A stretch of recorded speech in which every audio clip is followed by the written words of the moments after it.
Olá, sejam bem-vindos ao terceiro dia de palestras da Sexta Conferência Nacional de Desenho Instrucional, CONAD 2022, agora com o tema Monitoramento do Plano de Desenvolvimento de Fundação Pública. Eu me chamo Maria Heloísa, sou licenciada em História, pós-graduanda em Gestão Pública e também em Gestão de Pessoas com ênfase em Educação Corporativa e servidora pública federal atuante na área de treinamento e desenvolvimento de pessoas. Começando aí pelo título da nossa palestra, o monitoramento do Plano de Desenvolvimento de Fundação Pública. O que vem a ser o Plano de Desenvolvimento? Na administração pública direta, autárquica e fundacional, esse é o nome que é dado ao instrumento de planejamento a partir do qual nós, da área de treinamento e desenvolvimento de pessoas, planeja as ações de capacitação e a forma como elas serão oferecidas aos nossos servidores, né? Se de maneira presencial e à distância, com qual carga horária, em que momento que aquela capacitação vai ser oferecida. Na iniciativa privada, esse instrumento de planejamento também existe, porém com um nome diferente. Vocês devem conhecê-lo aí como plano de treinamento, programa de treinamento, plano de capacitação, enfim. A essência é a mesma, né? É um planejamento da área de gestão de pessoas, especialmente ali a unidade de treinamento e desenvolvimento, para oferecer ações de capacitação aos colaboradores visando o desenvolvimento de suas competências no ambiente de trabalho. Esse plano, além de ser executado, ele também precisa ser monitorado, né? Mas monitorar o que, Heloísa? No plano de capacitação, a gente só relaciona ali as ações, os cursos que serão ofertados, a gente vai ofertando na medida do possível, mas a gente não monitora. Para que monitorar? Esse é o objetivo da nossa palestra, é compreender a importância de se promover o monitoramento da execução do plano de desenvolvimento de pessoas e os benefícios que essa ação traz diretamente para a área de treinamento e desenvolvimento na organização.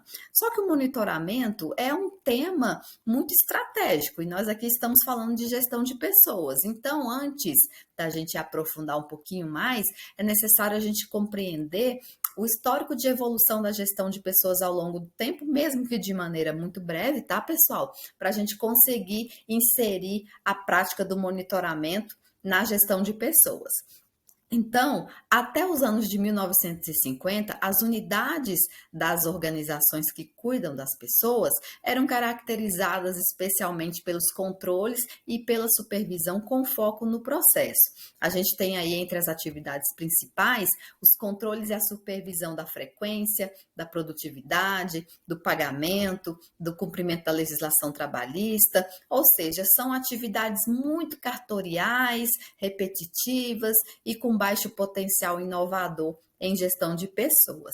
A partir de 1950, perpassando aí pela década de 60, década de 70, a gente já tem uma modificação aí nas unidades que cuidam das pessoas nas organizações, passando a ser caracterizada ainda pelos controles, mas agora também com um gerenciamento de recursos humanos, embora mantendo foco no processo. Entre o rol das principais atividades, em que pese permaneçam atividades que já eram realizadas na fase anterior desse processo evolutivo de gestão de pessoas, como a frequência, né, controle de produtividade, acompanhamento do cumprimento da legislação trabalhista, a gente observa também a inclusão de novas atividades na gestão de pessoas, com foco já migrando ali para as pessoas em si e saindo mais dessa análise desse foco de processos. Que atividades seriam essas? A preocupação com a saúde, a segurança, com a medicina do trabalho, né, com a entrega de benefícios para os colaboradores. Já a partir de 1970 até os dias atuais, e agora sim a gente dá um salto grande, né? Quase mais de meio século, 52 anos aí nos distancia lá de 1970, e a gente tem uma gestão de pessoas completamente nova, né? A gente tem uma realidade de atividades inseridas no contexto de gestão de pessoas que focam no colaborador diretamente. A gente tem a gestão de gente. As rotinas trabalhistas ainda permanecem. É necessário ainda acompanhar a frequência, a produtividade, mesmo que de uma maneira menos preocupante, Mas agora, as novas atividades inseridas no contexto de gestão de pessoas trazem um foco especial no colaborador, né? A gente tem a qualidade de vida no trabalho, a partir da inclusão de programas de qualidade de vida, o desenvolvimento visando aprimorar as competências do colaborador para melhor exercer as suas atividades no ambiente de trabalho, focando ali no aprimoramento de conhecimentos, de habilidades, fomentando novas atitudes, né? A sigla CHA, bem conhecida entre nós que somos da área de gestão de pessoas, especialmente treinamento e desenvolvimento, e também uma preocupação aí com a satisfação do colaborador. Passou também a ser uma rotina em gestão de pessoas, né? Passou a ser uma preocupação em gestão de pessoas. Esses aspectos, né? Essas novas atividades trazem aspectos variáveis, né, nessa nova realidade de gestão de pessoas. A saúde mental do colaborador e a saúde física do colaborador frente àquilo que ele desempenha na organização é uma variável, né? A capacidades e as competências do colaborador para bem desempenhar as suas atividades laborais também é mais uma variável. Então, a gente observa a perspectiva operacional foi ficando mais para trás e dando espaço a uma perspectiva estratégica de gestão de pessoas, onde a gestão de pessoas, a área passou a gerenciar tanto recursos quanto aspectos inerentes aos próprios colaboradores. Entre os recursos, a gente tem aí o financeiro, o tecnológico, o gerencial, e já no que diz respeito às pessoas, está gerenciando aspectos relacionados à motivação, à saúde, ao bem-estar, a forma como os colaboradores se relacionam dentro da organização e o próprio desenvolvimento dos colaboradores, né, suas competências para atuar no ambiente de trabalho. Essa forma de gerenciar de maneira estratégica a área de pessoas passou a compreender que, se a organização deseja alcançar os seus objetivos e colocar em prática sua missão institucional, é necessário pensar esses aspectos relativos ao seu capital humano, né? A área de gestão de pessoas passou então a gerenciar desde números até a forma como as pessoas se relacionam dentro das organizações. E isso traz para a gente uma nova forma de atuar em gestão de pessoas, que inclusive influenciou na maneira como a área é vista dentro da organização. Como bem afirma a professora Janaína Firmino, a área de gestão de pessoas passou a sentar à mesa junto com a alta gestão, colaborando ali na tomada de decisões, né, na construção do planejamento da organização, na definição de novos caminhos para alcançar os objetivos e, inclusive, prestando consultorias às demais unidades da organização e com base num pensamento sistêmico, né? Ou seja, é a área de gestão de pessoas consciente de que as variáveis organizacionais se influenciam mutuamente e podem trazer informações diferenciadas que devem ser observadas para adotar novas estratégias. Como, por exemplo, se não há pessoas capacitadas para a realização de determinada tarefa, isso impacta negativamente na entrega de resultados pela própria organização. Logo, já é necessário pensar estratégias para que essas pessoas sejam capacitadas, de forma que o trabalho que elas venham desempenhar reflita na elevação das entregas na organização. Ou seja, esse pensamento sistêmico faz com que a gestão de pessoas não seja mais aquela caixinha fechada, olhando apenas para si. A gestão de pessoas agora olha e enxerga todo o contexto da organização, né? O pensamento sistêmico associado à análise de dados, porque trabalhar, estruturar dados e gerar informações hoje é uma das atividades de gestão de pessoas.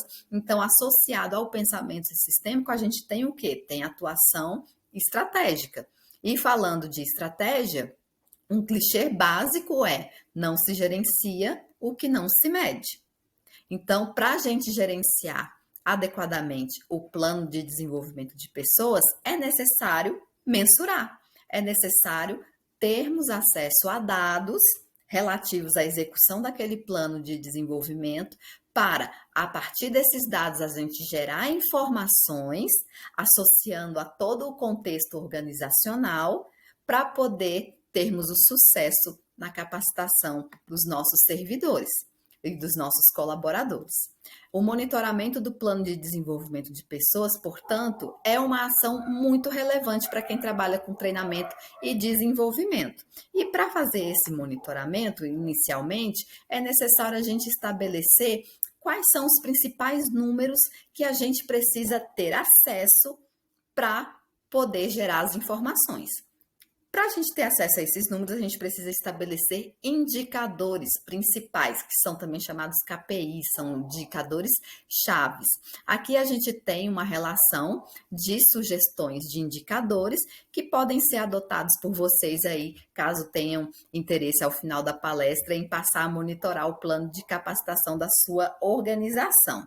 A gente tem aí, por exemplo, a taxa de adesão dos colaboradores aos treinamentos que são oferecidos. Verificar se aquele treinamento que está sendo oferecido está tendo uma boa adesão entre os colaboradores.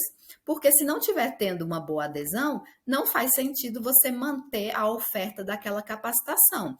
Ou, se não está tendo adesão, alguma coisa está errada naquele treinamento.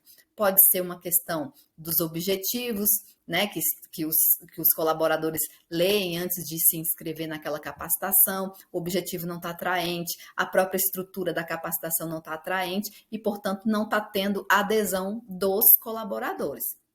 Outro indicador que a gente sugere é a taxa de abandono dos colaboradores já no decorrer de um treinamento. Verificar o motivo que está levando os colaboradores a abandonar o treinamento é muito relevante para quem trabalha em treinamento e desenvolvimento de pessoas. Porque o desenhista instrucional, principalmente, ele pode promover aprimoramentos, naquele desenho instrucional a partir dessa informação. Se estiver tendo muito abandono, o que está acontecendo ali naquele treinamento? Será que o conteúdo não está adequado? A forma como ele está sendo oferecida não está adequada?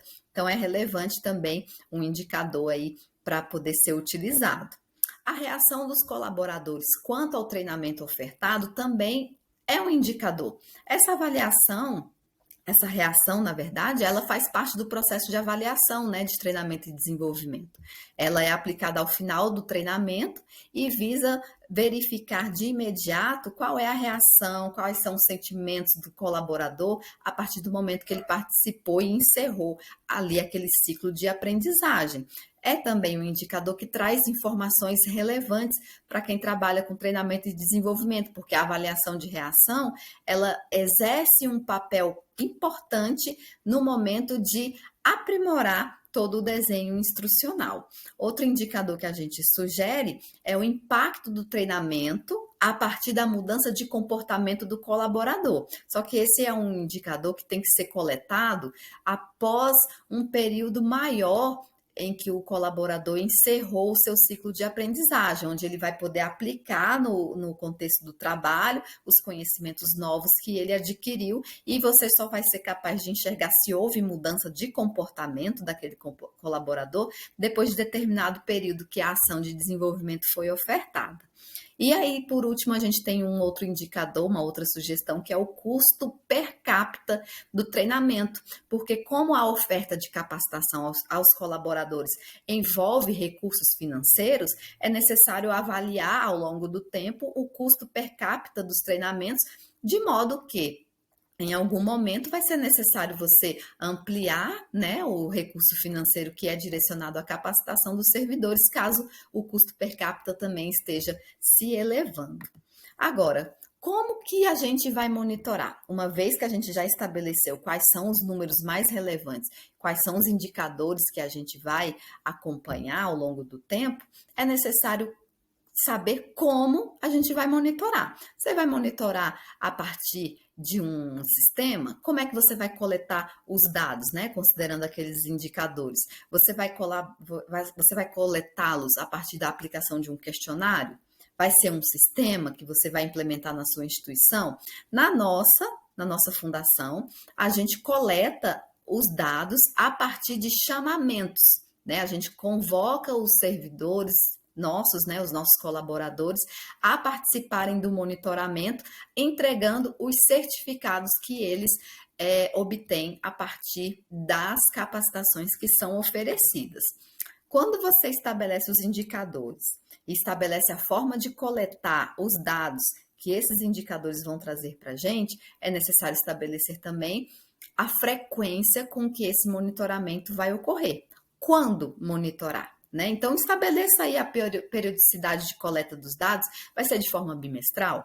Vai ser trimestral? Semestral? A cada 5 treinamentos ofertados, vocês vão fazer a coleta dos dados?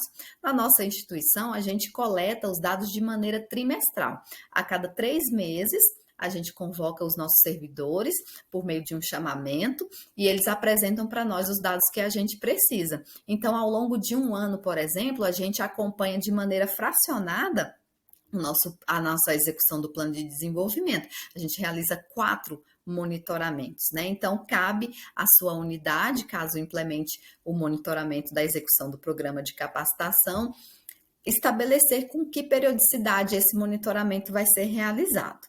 Após estabelecer a periodicidade, você vai entrar num ciclo de monitoramento, né? E vai começar a trabalhar os dados coletados, gerando informações que são úteis e benéficas para a área de treinamento e desenvolvimento. Aqui, por exemplo, um dos benefícios que a gente consegue obter a partir do monitoramento é compreender melhor quem é o nosso colaborador, aonde ele está indo buscar a capacitação. Ele está dependente apenas da capacitação que a organização oferece ou ele também tem aptidão para o autodesenvolvimento a partir do momento em que ele busca capacitação fora da organização. Esse é um benefício muito relevante para nós, especialmente porque nós somos uma fundação muito capilarizada, né? Nós temos unidades espalhadas em todo o território nacional e a área de gestão de pessoas, né, principalmente ali treinamento e desenvolvimento, ela não é onipresente. Nós não estamos em todas essas unidades descentralizadas país afora. Né? Então, a gente não consegue alcançar de maneira mais exata a necessidade daquele colaborador. Então, os cursos que a gente está oferecendo são suficientes, a gente só sabe a partir desse monitoramento. E o monitoramento nos traz ainda uma informação muito relevante a partir das informações dos dados que os nossos colaboradores apresentam. Né? A gente consegue identificar parceiros com os quais a gente pode firmar acordos, parcerias, para poder ofertar ações de capacitação mais variadas, em temas mais variados e que são de interesse do colaborador no que diz respeito à sua atuação no contexto de trabalho. Se a sua organização também tem essa estrutura capilarizada, né, tem unidades espalhadas no estado, tem unidades espalhadas na região, é interessante também fazer o monitoramento nesse formato, porque você consegue alcançar aquele colaborador, a expectativa que ele tem em relação ao treinamento, porque ele vai trazer para você, por exemplo, um certificado obtido a partir de um curso que é ofertado por uma escola que você nem sabia que existia, né? E que a partir disso você consegue entrar em contato com essa outra instituição, firmar parcerias e ampliar a rede de capacitação da sua organização, ok? Então, a gente treina também aí para mostrar para vocês o panorama de treinamento no Brasil, que traz uma série de indicadores e informações que são coletadas ao longo de determinado período por uma agência específica, né? A gente deixa aí o link para vocês poderem acessar, tirar dúvidas a respeito e ter opções também, né, de indicadores, de formas de monitorar, né, compreender melhor os aspectos do treinamento no país e trazer mais informações aí para dentro da sua unidade de treinamento e desenvolvimento e gerar capacitações mais inovadoras, capacitações mais interessantes aí para os seus colaboradores. Bom, essa é a nossa contribuição aqui no CONAD 2022. Eu espero que tenha sido muito relevante para vocês a palestra. Ficamos por aqui.